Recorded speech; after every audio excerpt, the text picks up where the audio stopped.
the question which immediately pops up is obviously, can landscape and landscaping work as a device to give a space identity?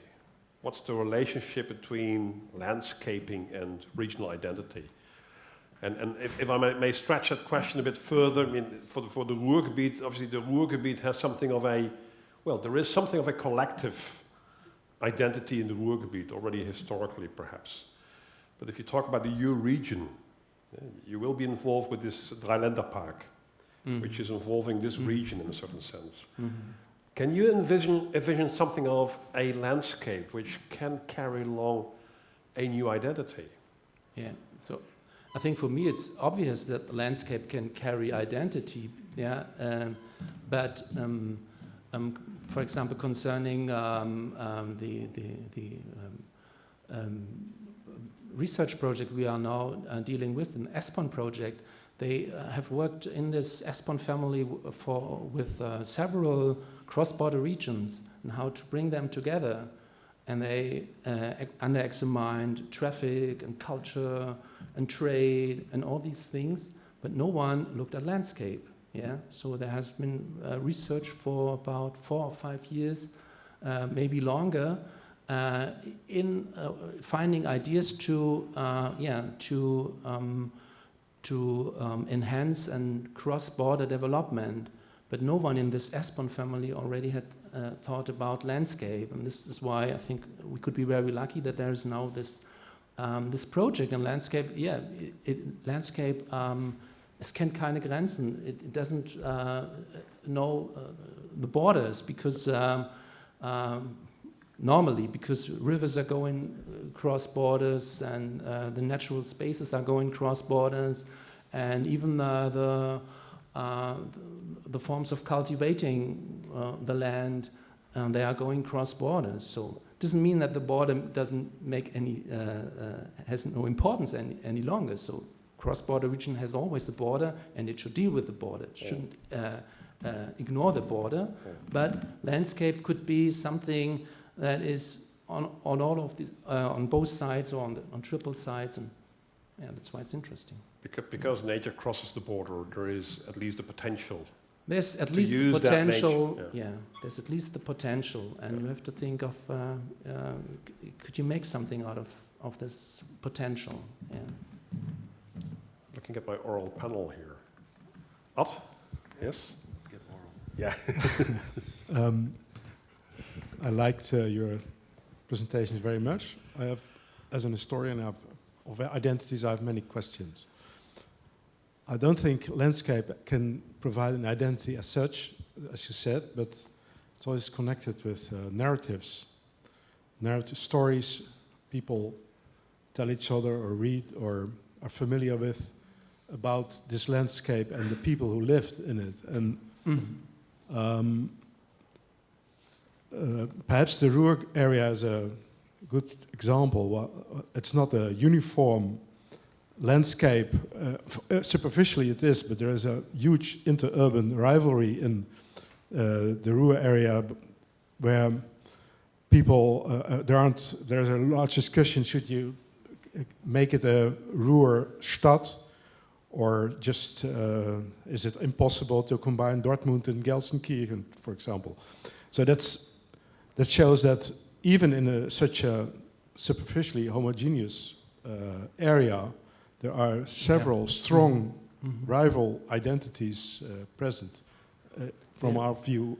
So, but in more general, this is also the case in the EU region, I think. Superficially, there is one, for instance, area from Aachen to Beringen used to have coal mining, and so the industrial heritage can give a lot of commonality. But in fact, if you look at the history and the stories, the narratives people connect to this coal mining, it's very, very different. In the Dutch Limburg area, it's very much connected to the identity of Limburg as a province. But in Belgium, it's much more connected to the multiculturalism. And especially in Liège, it's connected to a more common industrial past where coal mining was just a part of it. Yeah. So there's this landscape. Superficially, it can be a one common thing, but if you look at the narratives and the stories around it, it's very, very different. Yeah,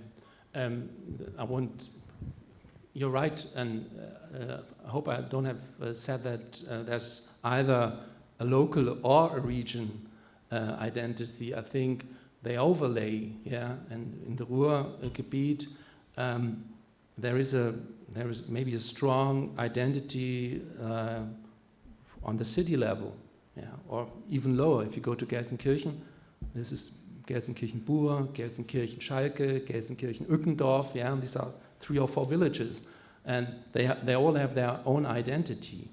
But because of the Emscher Park, something like a regional identity could be elaborated, yeah, and might be interesting that if there is someone coming from outside, going to the region, it enhances the process of making an identity.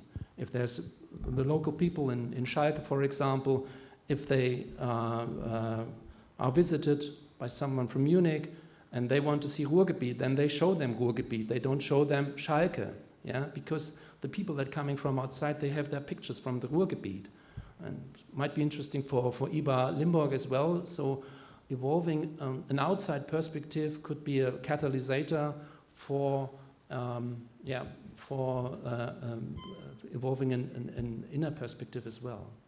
May I add something? Or? Yeah. Well, perhaps we'll come back to it later on. Mm-hmm. Yeah. For me. That's a wonderful place for me to try to jump in to what you're talking about, because first of all, what made me very happy in the beginning of your presentation was when you started to define landscape, and you said landscape doesn't exist without us perceiving it, more or less. You know, it's a question of perception. And then I thought, hey, I'm not an architect, but that's a common ground for the two of us, because for someone coming more from the cultural side, and more specifically from the cultural intervention, performing arts, artistic interventions, shows, festivals, performances, actions, this sort of thing. I would also say that what we're doing through these actions is also defining the region, defining a space. In the dance world, for example, you say, through the movement, you define the space. The space does not exist until the action actually takes place. And it seems to me that what you're doing, you know, coming from your side, you're saying more or less the same thing. You're saying that we are, you know, through what we can do, we can redefine or define the space, and from that, by acting, yeah. Yeah, and what we're talking about tonight is also consciousness. You know, talking about trying to develop a regional identity. So in a sense, you're talking about trying to develop a regional consciousness as well. And of course, the whole region, there's a lot of baggage that comes with the region. There's the history, there's the background of the different countries, you know, positive baggage and negative baggage as well. You know, all the history, all the things that have happened before, the stories, the good and the bad stories that have happened, the languages, the cultural heritage. But if things are going to develop, there's going to also have to be some sort of a vision, a redefinition, a new look that's happening at the region through what we do, through not just by looking at it and developing what's there, but actually saying, this is the way we see it now. Sort of, to me, it's a sort of a soft space. Your region is sort of a soft city that's also a mind thing, that we have to somehow, it is what we decide we make it through the actions that we're doing. So for me, that's an interesting way for me to try to, not being an architect, to try to react to what you're saying. Also, what you just said about the outsider looking at things. For me, not being born in this region, but coming from another country, but having spent my whole adult life, basically my professional life, working here. Mm-hmm. For me, I would I insist to this day that for this whole sort of a project to work, you have to listen to the outsiders, you have to listen to the foreigners, you have to listen to the people who come in to the region as well, because there's no way that they can avoid not seeing this region with different eyes than the people who have grown up here and who have lived here. And for people like us, for me, for example, after all the years living here, I still find it very exciting to be able to drive 10 minutes and to experience a whole different, listen to a different language and all the basic things, the boring things, the cliches. But this is what makes this region very special for me too. It's very, very unusual. And I think if you grow up here and live here, you forget how unusual it is. So that outside perspective that you're talking about, I think is very important. I wanted to say that before I forgot. Yeah. I'm thinking of my secretary. She's living here her whole life, and she hasn't been to Belgium or the Netherlands, never. So she always stayed here. So quite different experiences. But you're right. Space is created by acting, and it's very important to involve people.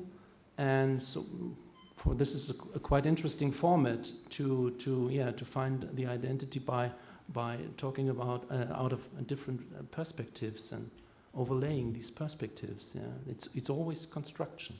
Yeah. Our visual planning panel is also giving a response. I read this as a concern about is this new identity we're talking about, is it something from, say, the top bottom down or top up or whatever you like to call this? Is it especially planned by economic interventions, or is it also something which is embedded in the way in which people relate to one another in that region? Is that a sort of response that's just coming from you? We were thinking about your mention of reuse and how we can find people to invest in existing empty buildings. And is there a strategy of stopping building or of not building to stimulate reuse of existing buildings and maybe making place for working on the landscape or maybe this is a too optimistic view on the Ruhrgebiet. Yeah, you say, okay, all is for sale and nothing works, and then there is a new project and everything gets to a new development afterwards. I don't know. I think in the Ruhrgebiet, shrinking will go on, and we will have many sites that cannot be reused. Redevelopment in a classical way by housing or commercial areas, something like that. It's about 10,000 hectares there. This is quite different to the oil region, but this is a huge amount of space that cannot be reused in a classical way, and this is why the Biomassa project tries to find answers. Working with new forms, not reuse, but new forms of uses to get the space public, accessible, sustainable, and that's so it's not a reuse, it's a new use. Yeah. But you're especially looking at landscape as also a cultural intervention.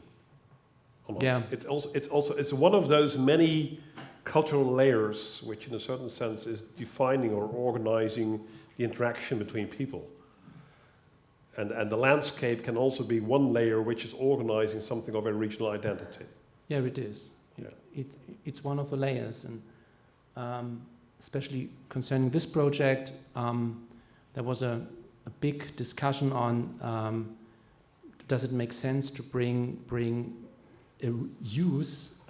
agricultural use back into an urban surrounding, because they just have, some years before they started with Industriewald, with wilderness, letting everything grow, and but it works, but it doesn't work on every side, and I think we're now more at a point where the people are open-minded to see that, that working in the landscape is even an act of cultivating, and that could have an urban potential as well. We are on that question. There is still some space for a response from the audience. Somebody feels the urge to respond already? Or shall we move on? There is still some opportunity later on in the program. Shall we move on? Okay. Thank you very much for your presentation. Thank you. Yeah, for.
The real question today, I think, is what is a landscape?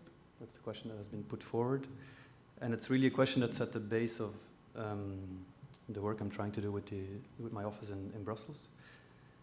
And so I want to give you a little bit, a very short, because there's not the time, but a little theory on landscape architecture according to art historians that I think can help define what a landscape could be. So art historians, and I refer to Alain Roger, talk about land and landscape. And they say that the land is actually the 0 degree of a territory, and it becomes a landscape through an artistic or a cultural intervention, which can be a narrative, as we just talked, but it can also be, for example, a painting. And there's a very interesting quote by Oscar Wilde that I think is really very much true. He says, the mist above the Thames in London has been there for forever. It's a natural phenomenon. But it is until James Turner painted it that people actually appreciated it. And if you think of that, there's many examples like that. It's Cézanne who showed us Aix-en-Provence. There's Gauguin and Vincent van Gogh who showed us the colors of Arles, the city in the south of France. There's Monet who actually showed us Giverny, but he built it before he painted it to show it again. And there's even this theory that the national parks in the United States became protected after Atkins and his other landscape photographers started making pictures of them. So there's kind of cultural process where a kind of productive land becomes something that's appreciated and that gives you a kind of mental image. And I think this is really important, this mental image of a landscape. It's when the European Landscape Convention speaks about an area being perceived, that's one thing, but I think it needs to be shown as well. It's not that easy to perceive it. And so in my practice, we try to make these images that show you the land in a different way, that show you a land as a landscape. And so it's much about cartography, about redrawing maps. It's almost like you're crossing the Atlantic and like all those maps in the 14th, 15th century, where every time they would draw a bit more of the coastline that they're seeing in front of them, and by drawing them, transforming the reality of the globe. No, a couple of images. Some aerial pictures, because there's a kind of strange thing when you're in an airplane, you get enough distance to suddenly have a kind of abstraction, and the landscape itself becomes almost like a painting. And it's really amazing that I fly a lot, that seen from the sky, the earth is almost always beautiful, while seen from the ground floor, it's almost always deceiving. I mean, I'm never satisfied with what I see, never. But from an airplane, even if it's a mess, it looks great. So it is. I'm a bit disturbed by this idea, but I really think it's about cadrage, as we say, about framing, and about getting the right distance and the right view on a landscape. This is my favorite map. We didn't draw it ourselves, but actually this shows the build space in Europe. So it's an objective fact, if you like. And it already shows us different landscapes. We can clearly see the difference between France, where you have these big cities, and then a kind of open space in between. It's even more the case in Spain. You can almost see the Netherlands with more compact cities and a bit of open space, and then you see this kind of gray stain. That's where I come from. That's Belgium, and so I'm really interested in what is this? What's the physical reality of this endless urban sprawl? What does it mean for the territory, and what does it mean for a possible landscape? Is there any landscape left? And I remember when in the first studies we made, I would always tell them, like, it's too late. It's too late, so okay, let's get over that and let's get to work. So this in a number of projects we're trying to capture those landscapes and to find a specific project for them. This is a zoom on the map I showed you earlier. Belgium, Brussels, Antwerp, Ghent, Kortrijk, the Netherlands, and you can clearly see a big difference in urban development from the scattered urban sprawl that marks the whole north of Belgium to the more compact cities of the Netherlands. We know all this, and it's actually based on this map. And I really like the sequence because it's the same framing, and it seems like it has nothing to do with each other. It's the same framing, and it shows the Netherlands with these huge waterways arriving in the Euro Delta, and needing a very specific urban design to hold the water back and to create this kind of cities on a polar system. While in Belgium, there's a number of parallel waterways that in the first place drain the country. And we forget this thing, so we have to teach ourselves the whole time. But of course, in the Netherlands, you have the Maas and the Rhine.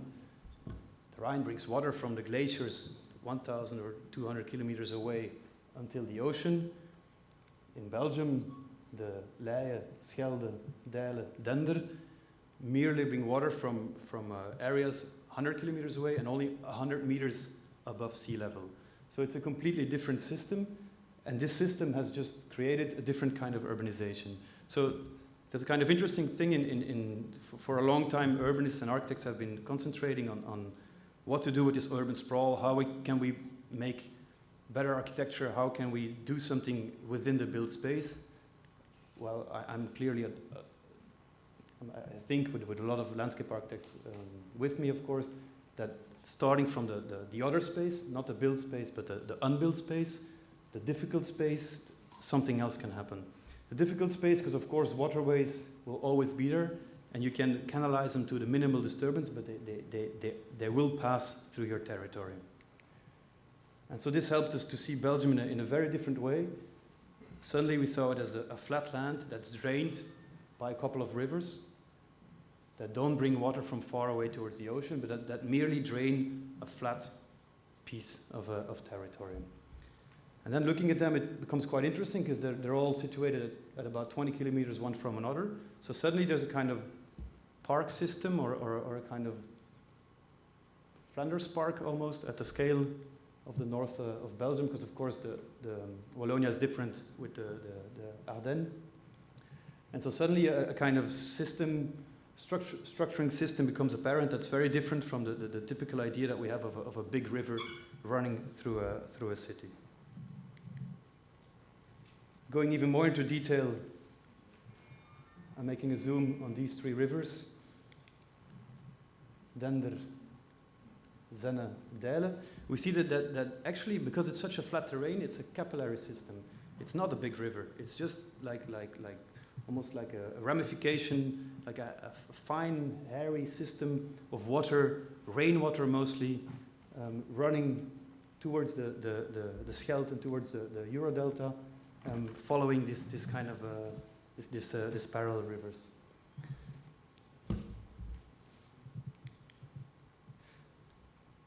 And I'm leading you through this reading or through these representations towards the design, because then focusing on Brussels itself, we see the topography lines. We see the Zenne that actually has been canalized and replaced by the canal.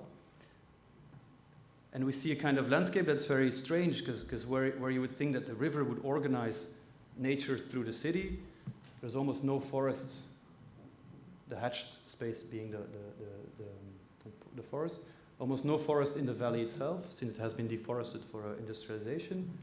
The river has become insignificant. It's become a kind of a industrial waterway for boats linking Charleroi to Antwerp.